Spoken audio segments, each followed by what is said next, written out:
कहानी की शुरुआत में हम जोहान नाम के एक आदमी को देखते हैं जो कि बीच के किनारे खूबसूरत लड़कियों को एंटरटेन कर रहा था। दरअसल वो उन लड़कियों को इम्प्रेस करना चाहता था ताकि रात को वो उनके साथ टाइम बिता सके। तभी हम देखते हैं कि वहाँ पर कुछ आर्मी सोल्जर्स आते हैं और जोहान को उनके साथ चलने के लिए कहते हैं। दरअसल जोहान खुद भी एक आर्मी सोल्जर ही था जो कि एक मिशन को पूरा करके यहाँ पर छुट्टियां बिताने आया था। अब वो आर्मी सोल्जर्स जोहान से साथ चलने के लिए रिक्वेस्ट करते हैं, जिस पर जोहान भी मान जाता है और ठुमके लगाते हुए उनके साथ चला जाता है। आगे हम देखते हैं कि जोहान को आर्मी कैंप लाया जाता है और वहाँ पर उसे एक खतरनाक आतंकवादी फैंटम के बारे में बताया जाता है। जोहान उनसे पूछता है कि ये भागा कैसे, 3 महीने पहले ही तो मैं इसे पकड़ कर लाया था। इस पर उसका सीनियर ऑफिसर उसे बताता है कि हमें फैंटम को रिहा करना पड़ा, जिसके बदले उसने हमारे 2 ऑफिसर्स को छोड़ दिया। अब जोहान को फैंटम की सारी डिटेल्स और लोकेशन दी जाती है ताकि वो उसे दोबारा पकड़ सके। फिर उसी रात को हम देखते हैं कि जब जोहान अपनी गन्स लोड कर रहा था तभी छुपके से वो एक किताब निकालता है जिसमें बहुत सारे हेयर स्टाइल्स की फोटो थी। आगे वो एक कैंची निकालकर उसे ऐसे चलाने लगता है जैसे उसे कैंची चलाने का बहुत मन हो। अब ये सब देखकर हम व्यूअर्स को पता चलता है कि जोहान एक नाई बनना चाहता है, वो भी लड़कियों के बाल काटने वाला।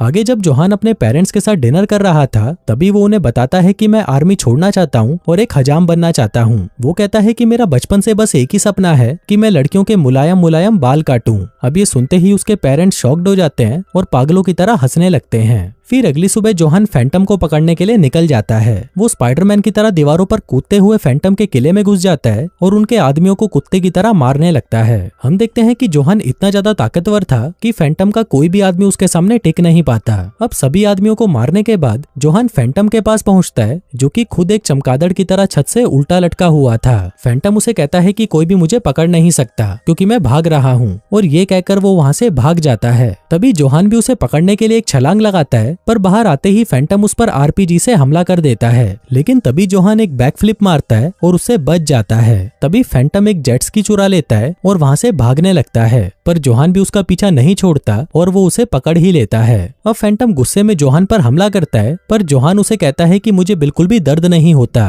इस पर फैंटम कहता है कि दर्द तो मुझे नहीं होता। जोहान उसे कहता है कि अबे गधे मान जा, दर्द मुझे नहीं होता। अब गुस्से में फैंटम पानी में से एक पिराना मछली निकालता है और उसे अपनी गर्दन पर लगाकर कहता है कि देख मुझे दर्द नहीं होता। तभी जोहान उस पिराना को उठाकर अपने कच्छे में डाल देता है, जिसको देखकर फैंटम पूरी तरह बौखला जाता है। इसके बाद फैंटम एक बम निकालता है और उसे जोहान की तरफ फेंकने लगता है, पर तभी जोहान एक टेबल टेनिस वाला बैट निकालता है और फिर उस बम से टेबल टेनिस खेलने लगता है। पर कुछ ही देर में वो बम फट जाता है और फिर पानी में से सबसे पहले फैंटम बाहर आता है। वो देखता है कि जोहान वहाँ पर नहीं है और वहाँ पर बस उसका कच्छा तैर रहा है। अब ये देखकर फैंटम को लगता है कि जोहान टपक चुका है, लेकिन तभी हम देखते हैं कि जोहान जिंदा था और वो पानी के अंदर से चुपचाप वहाँ से चला गया। आगे हम देखते हैं कि जोहान एक कार्गो प्लेन में था और वो कुत्तों के पिंजरे में बैठकर उनसे बातें कर रहा था। वो उन्हें कहता है कि मैं चाहता तो फैंटम को पकड़ सकता था, लेकिन वो दोबारा भाग जाता। ऐसा नहीं है कि मैं अपने देश से प्यार नहीं करता, लेकिन ये लड़ाई तो खत्म ही नहीं हो रही, इसलिए मैंने अपनी झूठी मौत का प्लान बनाया। इसके बाद वो अपनी बुक में एक हेयर स्टाइल देखता है और उसी के हिसाब से वो अपने बाल और दाढ़ी काट लेता है। फिर कुछ देर बाद उसका प्लेन भी लैंड हो जाता है और जोहान न्यूयॉर्क पहुंच जाता है। वहां पहुंचते ही सबसे पहले वो शहर के सबसे बड़े सैलून के बाहर जाता है और सोचने लगता है कि यहाँ पर उसे जॉब कैसे मिल सकती है। इसके बाद वो अच्छे से तैयार होकर उस सैलून के अंदर जाता है और वहाँ रिसेप्शन से उसके बॉस के बारे में पूछने लगता है। वो कहता है कि मुझे यहाँ पर जॉब चाहिए। अब ये सुनते ही वहाँ पर मौजूद सभी लड़कियां उस पर हंसने लगती हैं और तभी रिसेप्शनिस्ट उसे कहती है कि उसके बॉस यहाँ पर नहीं है। अब ये सुनते ही जोहान ठुमके लगाते हुए वहाँ से चला जाता है। जोहान को भी पता था कि उसे यहाँ पर जॉब नहीं मिलने वाली, तो वो एक आवारा सांड की तरह यूं ही सड़कों पर घूम रहा था।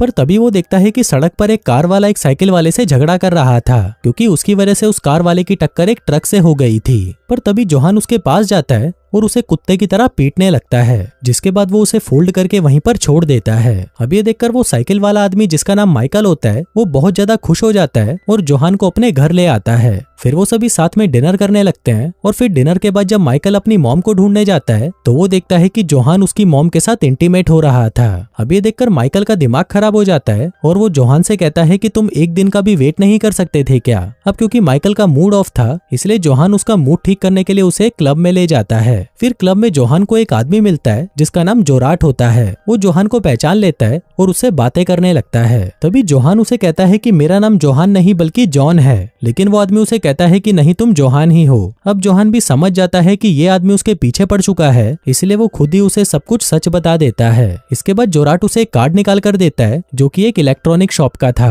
पर ये देखकर जोहान उसे कहता है कि मैं किसी इलेक्ट्रॉनिक शॉप पर काम नहीं कर सकता क्योंकि मैं एक हजाम बनना चाहता हूँ। इसके बाद अगले दिन से वो कई जगहों पर इंटरव्यू देने जाता है, पर उसे कहीं पर भी हजाम की नौकरी नहीं मिलती। अब जोहान के पास और कोई रास्ता नहीं बचा था, इसलिए वो निराश होकर जोराट के पास जाता है और उससे काम मांगने लगता है। पर तभी जोराट उसे सड़क के कोने पर एक दुकान दिखाता है जो कि इनके दुश्मन केकड़ा गैंग के इलाके में थी। जोराट उसे कहता है कि यहाँ पर तुम्हें आसानी से हजाम का काम मिल जाएगा। तभी जोहान उससे पूछता है कि ये केकड़ा गैंग किसका है, जिस पर जोराट उसे कहता है कि ये गैंग फैंटम का है। आगे वो जोहान को दिखाता है कि फैंटम यहाँ पर एक बहुत बड़ी बर्गर की दुकान चलाता है। अब ये सब देखकर जोहान चौंक जाता है और उसे कहता है कि ये फैंटम पता नहीं किस तरह के धंधे में आ गया। आगे जोहान उस बार्बर की शॉप में काम पूछने के लिए जाता है। वहाँ पर वो शॉप की ओनर जेनिफर से मिलता है जो उससे पूछती है कि इससे पहले क्या तुमने कभी बाल काटे हैं। जोहान कहता है कि हाँ, मैंने खुद के और 2 कुत्तों के बाल काटे हैं। अब जेनिफर उसे काम पर रखने से मना कर देती है, पर जोहान उसके सामने गिड़गिड़ाने लगता है, जिससे वो उस पर तरस खाकर उसे वहाँ पर झाड़ू लगाने का काम दे देती है। फिर अगले दिन से जोहान वहाँ पर झाड़ू लगाने का काम करता है और वो अपने काम में इतना ज्यादा अच्छा था कि वो एक भी बाल को नीचे नहीं गिरने देता।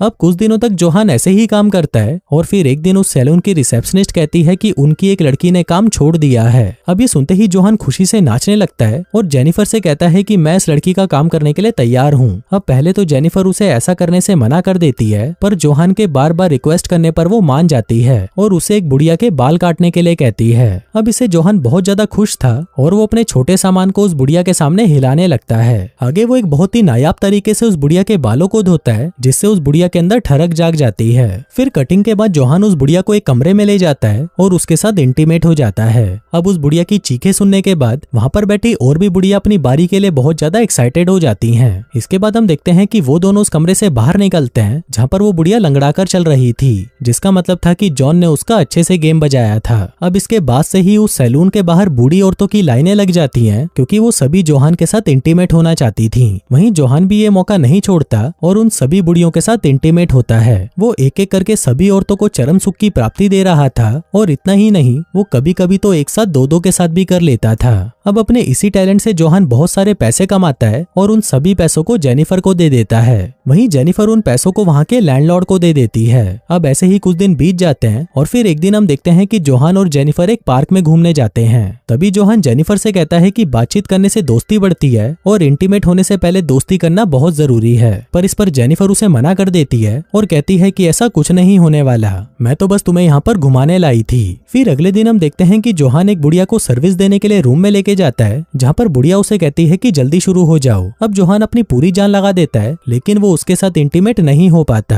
फिर जोहान बुढ़िया को कहता है कि मुझे माफ करना, इस बार मैं आपको संतुष्ट नहीं कर पाऊंगा। पर इस पर वो बुढ़िया उसे कहती है कि कोई बात नहीं, अगली बार तुम 2 बार कर लेना, इससे हमारा हिसाब पूरा हो जाएगा। फिर अगले दिन दुकान पर किराए की वसूली के लिए 2 आदमी आते हैं और जेनिफर उन्हें पैसों की गड्डी देते हुए कहती है कि तुम लोग हमें यहाँ से नहीं निकाल सकते, अब अपना ये किराया लो और यहाँ से चलते बनो। दरअसल ये दोनों आदमी जिस बिल्डर के लिए काम करते थे, वो बिल्डर यहाँ पर एक मॉल बनाना चाहता था। आगे जब जोहान जेनिफर से बातें कर रहा था तो वो जेनिफर से कहता है कि सब कुछ ठीक हो चुका है और मेरा सोया हुआ हथियार फिर से जाग चुका है, शायद वो तुम ही हो जिससे मुझे और मेरे हथियार को प्यार हो चुका है। अब ये सुनकर जेनिफर उसे कहती है कि मैं समझती हूँ कि तुम्हें मुझसे प्यार है और इसके लिए थैंक यू। लेकिन ये बात सुनकर जोहान को समझ नहीं आ रहा था कि वो जेनिफर से क्या बोले, इसलिए वो वहाँ से चला जाता है। फिर अगले दिन हम उस बिल्डर को देखते हैं जो जेनिफर की दुकान को खाली करवाने के लिए कुछ भाड़े के टट्टुओं को हायर करता है। वहीं दूसरी तरफ फैंटम को अपने खबरी से पता चल जाता है कि जोहान जिंदा है और वो अमेरिका में ही है। आगे हम जोहान को देखते हैं जो कि जेनिफर को सब कुछ सच बता देता है कि मैं एक आर्मी सोल्जर हूँ। अब जेनिफर को वो लोग पसंद नहीं थे जो लड़ाई झगड़ा करते थे, इसलिए वो जोहान को वहाँ से जाने के लिए कहती है। जोहान उसे समझाने की कोशिश करता है कि वो ये सारे काम छोड़ चुका है, लेकिन जेनिफर उसकी कोई बात नहीं सुनती और उसे कहती है कि मुझे भूल जाओ, जिसके बाद जोहान मायूस होकर वहाँ से चला जाता है। आगे जोहान वहाँ से सीधा फैंटम के पास जाता है जहाँ वो दोनों लड़ने ही वाले थे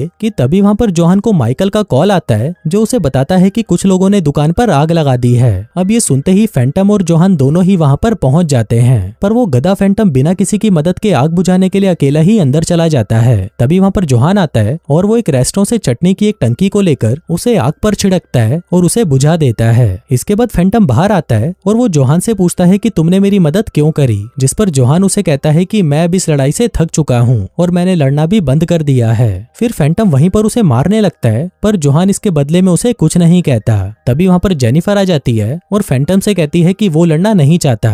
फैंटम उसे देखकर कहता है कि बहन तुम यहाँ पर क्या कर रही हो। इस पर जेसिका उसे कहती है कि मैं जोहान से प्यार करती हूँ। अब सब लोग ये देखकर शॉक्ड हो जाते हैं कि जेसिका फैंटम की बहन है। तभी वो सभी देखते हैं कि कुछ लोग वहाँ पर और भी दुकानों को जला रहे होते हैं और यहाँ पर उनको पता चलता है कि ये उस बिल्डर के भेजे हुए भाड़े के टट्टू हैं। तभी जोहान और फैंटम मिलकर उन लोगों को कुत्ते की तरह पीट देते हैं। फिर थोड़ी देर बाद वहाँ पर न्यूज वाले पहुंच जाते हैं और सभी उन्हें बताते हैं कि यहाँ पर दंगे भड़काने का काम उस बिल्डर का था। फिर कुछ देर बाद वो बिल्डर भी वहाँ पर आ जाता है, जिसे पुलिस उसी वक्त अरेस्ट कर लेती है। आगे कहानी के लास्ट में हम देखते हैं कि उन दुकानों की जगह एक बड़ा सा मॉल बन चुका है, जहाँ पर फैंटम ने एक जूतों की दुकान खोली है, जो कि उसके बचपन का सपना था। दूसरी तरफ जेनिफर और जोहान की दुकान भी अब पहले से बड़ी हो चुकी थी, जहाँ पर वो दोनों मिलकर सभी के बाल काटते थे। और दोस्तों इसी के साथ ही ये कहानी यहीं खत्म हो जाती है।